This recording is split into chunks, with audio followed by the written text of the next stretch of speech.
ਸਤਿ ਸ਼੍ਰੀ ਅਕਾਲ। ਤੁਸੀਂ ਲੋਕਰਾਜ ਚੈਨਲ ਪੰਜਾਬੀ ਦੇਖ ਰਹੇ ਹੋ। ਮੈਂ ਤੁਹਾਡੇ ਨਾਲ ਸੁਖਵਿੰਦਰ ਸਿੰਘ। ਕਿਸਾਨ ਦਿੱਲੀ ਦੀਆਂ ਬਰੂਹਾਂ ਤੇ ਬੈਠੇ ਹੋਏ ਨੇ, ਪਰ ਵੱਡਾ ਸਵਾਲ ਇਹ ਖੜਾ ਹੁੰਦਾ ਹੈ ਕਿ ਆਖਿਰਕਾਰ ਕਿਸਾਨਾਂ ਨੇ ਜੰਗ ਜਿਹੜੀ ਹੈ ਜੋ ਦਿੱਲੀ ਦੇ ਨਾਲ ਜਿੱਤਣ ਦੀਆਂ ਗੱਲਾਂ ਕੀਤੀਆਂ ਜਾਂਦੀਆਂ, ਉਹ ਜਿੱਤੀ ਹੈ ਕਿ ਨਹੀਂ ਜਿੱਤੀ। ਪਰ ਵੱਡੀ ਗੱਲ ਇਸ ਦੇ ਵਿੱਚ ਇਹ ਹੈ ਕਿ ਅੱਧੀ ਕੁ ਜੰਗ ਜਿਹੜੀ ਹੈ ਉਹ ਕਿਹਾ ਜਾ ਰਿਹਾ ਕਿ ਜਿੱਤ ਲਈ ਹੈ। ਦਿੱਲੀ ਦੇ ਅੱਗੇ ਕਿਸਾਨਾਂ ਨੇ ਕਿਹਾ ਕਿ ਅਸੀਂ ਦਿੱਲੀ ਦੇ ਵਿੱਚ ਦਾਖਲ ਨਹੀਂ ਹੋਵਾਂਗੇ, ਦਿੱਲੀ ਦੇ ਅੰਦਰ ਦਾਖਲ ਨਹੀਂ ਹੋਵਾਂਗੇ, ਜਿੱਥੇ ਸਰਕਾਰ ਨੇ ਬਰਾੜੀ ਵਾਲੀ ਥਾਂ ਦਿੱਤੀ ਹੈ ਉੱਥੇ ਨਹੀਂ ਪਹੁੰਚਾਂਗੇ ਤੇ ਅਸੀਂ ਜਿਹੜਾ ਸਰਹੱਦਾਂ ਦੇ ਉੱਤੇ ਬਾਰਡਰ ਜਿਹੜੇ ਨੇ ਉਹ ਸੀਲ ਕਰਕੇ ਉੱਥੇ ਬੈਠੇ ਰਵਾਂਗੇ। ਕੇਂਦਰ ਸਰਕਾਰ ਅੱਗੇ 8 ਮੰਗਾਂ ਰੱਖੀਆਂ, ਉਹ ਮੰਗਾਂ ਕਿਹੜੀਆਂ ਨੇ ਉਹਦੇ ਉੱਤੇ ਵੀ ਗੱਲਬਾਤ ਕਰਾਂਗੇ।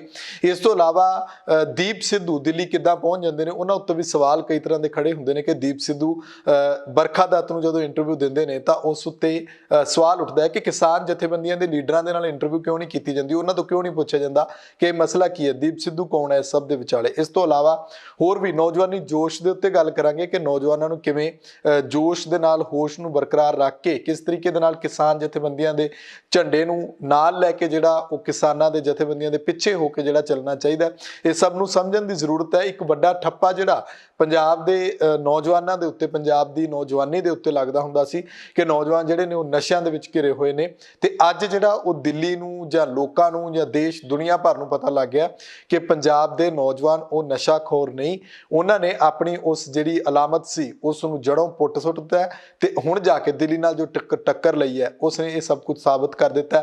ਅੰਤਰਰਾਸ਼ਟਰੀ ਪੱਧਰ ਦੇ ਉੱਤੇ ਜੇ ਅਸੀਂ ਗੱਲ ਕਰੀਏ ਤਾਂ ਕੈਨੇਡਾ, ਅਮਰੀਕਾ ਜਾਂ ਹੋਰਨਾਂ ਮੁਲਕਾਂ 'ਚ ਬੈਠੇ ਜਿਹੜੇ ਸਿਆਸੀ ਲੀਡਰ ਨੇ, ਸਾਡੇ ਪੰਜਾਬੀ ਲੀਡਰ ਨੇ ਜਾਂ ਸਿੱਖ ਲੀਡਰ ਨੇ ਜਾਂ ਹਿੰਦੂ ਭਾਈਚਾਰੇ ਵਿੱਚੋਂ ਵੀ ਲੀਡਰ ਨੇ ਜਿਹੜੇ ਭਾਰਤ ਦੇ ਵਿੱਚੋਂ ਗਏ ਨੇ ਜਾਂ ਪੰਜਾਬ ਵਿੱਚੋਂ ਗਏ ਨੇ, ਉਹ ਕਿਸ ਤਰ੍ਹਾਂ ਸਹਿਯੋਗ ਕਰ ਰਹੇ ਨੇ, ਸਭ ਦੇ ਉੱਤੇ ਗੱਲਬਾਤ ਕਰਾਂਗੇ। ਮੇਰੇ ਨਾਲ ਸੀਨੀਅਰ ਪੱਤਰਕਾਰ ਪਰਮਿੰਦਰ ਸਿੰਘ ਰਾਏਪੁਰ ਮੌਜੂਦ ਨੇ। ਪਰਮਿੰਦਰ ਜੀ, ਸਵਾਗਤ ਹੈ ਤੁਹਾਡਾ। ਸਤਿ ਸ਼੍ਰੀ ਅਕਾਲ ਜੀ, ਧੰਨਵਾਦ ਤੁਹਾਡਾ ਜੀ। ਪਰਮਿੰਦਰ, ਜਿਵੇਂ ਮੈਂ ਲੰਮੀ ਚੌੜੀ ਡਿਟੇਲ ਤਾਂ ਦੇ ਦਿੱਤੀ ਹੈ, ਜੇ ਆਪਾਂ ਪਹਿਲੀ ਗੱਲ ਤੇ ਗੱਲ ਕਰੀਏ ਕਿ ਕਿਸਾਨਾਂ ਨੇ ਅੱਧੀ ਜੰਗ ਜਿਹੜੀ ਉਹ ਜਿੱਤ ਲਈ ਹੈ, 8 ਮੰਗਾਂ ਜਿਹੜੀਆਂ ਰੱਖੀਆਂ ਉਹ ਦੱਸ ਦਿਓ ਕਿਹੜੀਆਂ ਨੇ। ਜੀ ਸੁਖਵਿੰਦਰ ਜੀ, ਤੁਸੀਂ ਜਿੱਦਾਂ ਵਾਰ-ਵਾਰ ਮੀਡੀਆ ਦੇ, ਸੋਸ਼ਲ ਮੀਡੀਆ ਤੇ ਖਾਸ ਕਰਕੇ ਆਪਾਂ ਕਹਿ ਰਹੀਏ ਕਿ ਚਰਚਾ ਹੋ ਹੀ ਰਹੀ ਹੈ ਕਿ ਪਹਿਲਾਂ ਤਾਂ ਜਿਹੜਾ ਦਬਾਅ ਬਣਦਾ ਜਾ ਰਿਹਾ ਸੀ ਸਰਕਾਰ ਦਾ, ਕਿਸੇ ਨਾ ਕਿਸੇ ਤਰੀਕੇ ਵੀ ਤੁਹਾਨੂੰ ਥਾਂ ਵੀ ਦਿੱਤੀ, ਰਸਤਾ ਵੀ ਦੇਤਾ, ਤੁਸੀਂ ਉੱਥੇ ਜਾ ਕੇ ਬੈਠੋ, ਤੇ ਲਗਾਤਾਰ ਜਿਹੜੀਆਂ ਜਥੇਬੰਦੀਆਂ ਸੀਗੀਆਂ ਉਹ ਵੀ 705 ਦੇ ਵਿੱਚ ਸੀਗੀਆਂ ਕਿ ਕੀ ਫੈਸਲਾ ਲਿਆ ਜਾਵੇ।